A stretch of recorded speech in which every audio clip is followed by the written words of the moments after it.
Hey guys, Lord here, back again with another action figure review. Today I'll be taking a look at the DC Multiverse Collector Edition Hawkgirl. Brought to us by the fine folks over at McFarlane Toys, and this is a bit of an odd one because Hawkgirl here went up with all the Superman movie stuff initially, but not on Big Bad Toy Store, which is where I get a lot of my stuff at. So I'm not sure what's up with that.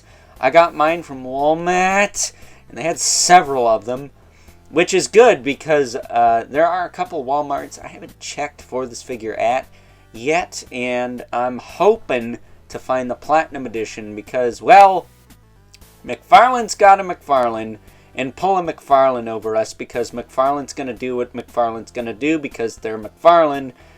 And they made goddamn Shira Hall the Platinum Edition. And this, as far as I know, is Kendra Saunders. Now, before we get too far ahead of ourselves, let me cut right to the chase and get into the meat and taters of this review and take a look-see at all Miss Saunders has to offer in terms of accessories.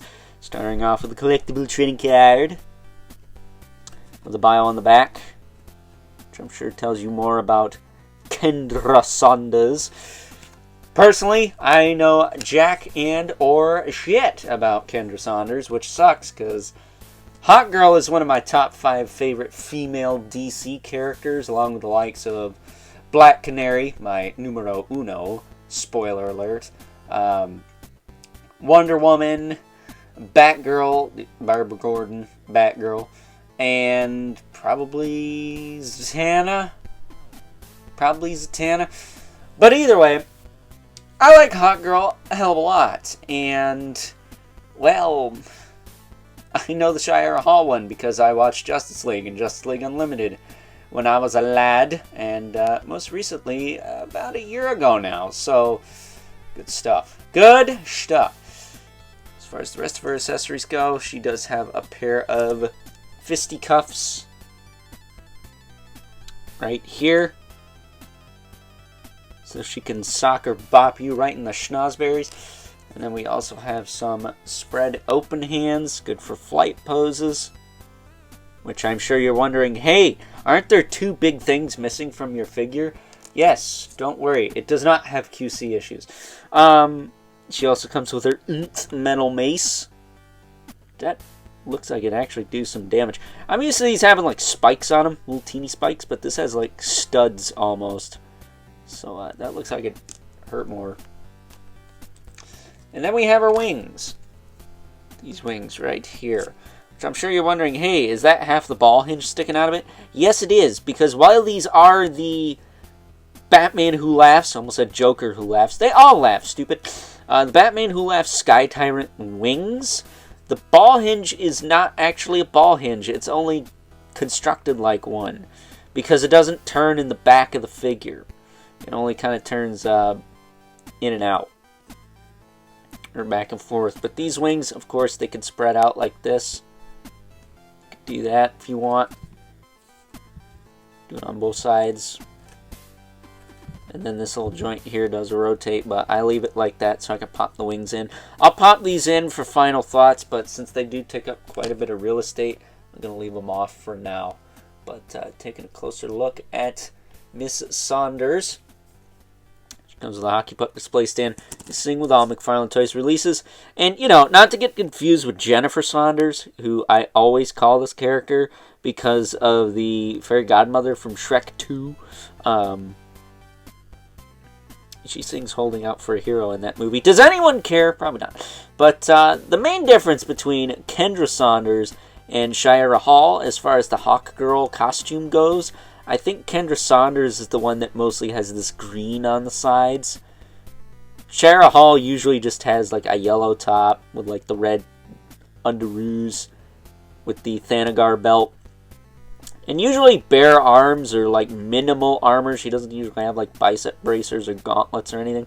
I will say the gauntlets appear to be separate pieces. They are. The bicep bracers, no, those are glued, but these are separate pieces. So, in theory, let me actually check this out. kind of screwed the pooch on that. It's sculpted to fit this over it. So I think normally these would be glued in. That kind of sucks. It's giving me hope that the Platinum, you would have been able to take the gauntlets off and just have bare forearms, but no dice, no dice. But as far as articulation goes, she can look up pretty well. You look down, you tilt side to side, she can rotate.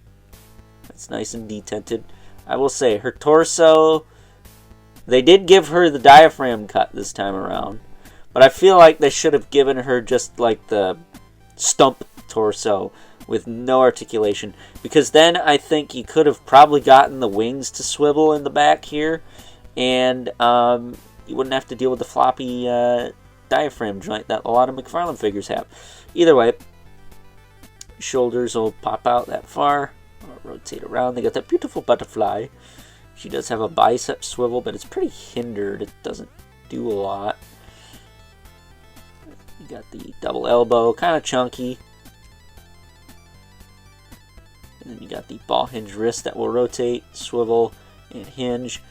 Diaphragm will move this far back, this far forward. Like I said, not the tightest thing, unfortunately, at least not on mine. I don't know what the cinch is with that. The waist is the same. It's like side to side is tight. Like you can't like turn that without like taking it apart. But like forward and back is like way too loose. For me anyways. To have these big wings on the back and then they can't like touch the ground and then to have that mid section be that loose is kind of to me. But I think the Hawkman was like the same way. So I just don't think figures with wings need diaphragm joints. They get too loose. It's just how it is. It's just how it is. But hips will kick out, back down, forward and back. Did I split something there? No. She's got a thigh cut. It works okay. She's got a badonkadonk for days. That's gnarly. And then she's got double knee with the giant knee spike. This is Hawkgirl, not Doomsday. And then we got the ball hinge ankles that will rotate, hinge, and pivot.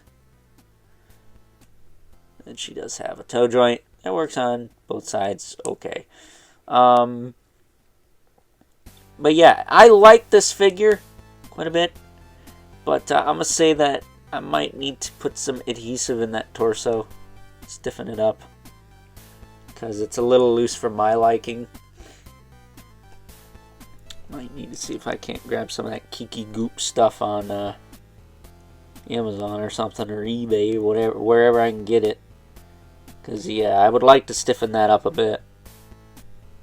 Even though she's going to be hanging on the wall and her torso articulation isn't exactly going to be a problem there, I don't want my stuff to be loose. Come on, man. So, with that being said, it's time now that we move right along and take a look at some size comparisons. First up, here is good old Kendra Saunders, Hawkgirl, alongside the other characters available in this quote-unquote collector's edition wave. I say quote-unquote because two of them are platinum editions.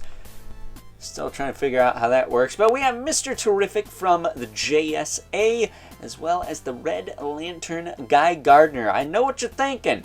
Really? Another Guy Gardner? Didn't you hate the platinum of the last one? Yes, kind of did. That said, I'm kind of on the fence about getting it again because it goes with the armored Green Lantern with the big hammer I have coming from Big and Bad Toy Store. But that's besides the point. But hear me out. Initially, your boy is going to be responsible and only buy Kendra Saunders here. But Mr. Bryan came across not only her, but these two. So I decided, you know what? Fuck it. I like toys. I'm buying all three. So that's my story, and I'm sticking to it. And if you don't like it, kiss my ass. Getting these two out of the way. So we can bring in our two regulars, the Mythic Legion's Brother Mandibilith. there. And the infamous 11th Spawn. It's been a while since I stood him next to the body, so I'm curious how he stacks up. He's still a little taller. Not by much, but a little bit. So, with that being said, it's time now that we wrap things up with some final thoughts. Overall, and aside from the fact that the standard edition of good old Hawkgirl here is clearly not Shayera Hall, because God forbid they made the character everyone wants the standard edition, and the one that people like me aren't as familiar as the Platinum edition. God, I'm glad they're losing the license. I'm gonna still say that this is probably one of the better collector edition figures to come out in the calendar year 2025. For those of you watching this in the future, because while it may not be Shayera Hall, if I never find that Platinum edition, damn it all if I'm not just going to force a square peg through a round hole and call it Shayera Hall, because my toys, my rules, bitch. So with that being said, hope you guys enjoyed this review. Until next time, catch you guys later.